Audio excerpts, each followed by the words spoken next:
Deutsch lernen durch Hören. Carsharing. Johann und Julia wollen heute in die Berge fahren.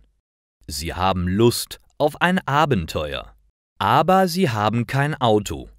Also mieten sie sich eines für ein paar Stunden beim Carsharing. Bald fahren sie los und kommen nach 40 Minuten im Paradies an.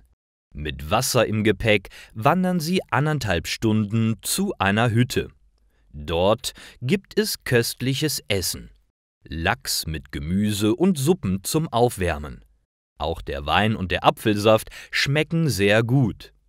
Nachdem sie eine Stunde die Sonne am Berg genießen, gehen sie wieder zurück zum Auto. Als sie wieder in der Stadt sind, sind sie hundemüde. Sie stellen das Auto wieder am Parkplatz ab und spazieren 10 Minuten zu ihrer Wohnung. Sie wollen sich nur noch vor den Fernseher legen. Doch dann passiert das Schrecklichste, das passieren konnte. Johann hat den Schlüssel zur Wohnung verloren. »Ich habe ihn im Auto vergessen«, erinnert er sich. Man kann aber ins Auto nicht mehr reinkommen, weil der Mietzeitraum schon vorbei ist. Todmüde gehen sie zurück. Sie rufen die Hotline an. Die beiden müssen das Auto noch einmal für 10 Minuten buchen. Sie haben Glück im Unglück, denn sie finden den Schlüssel gleich.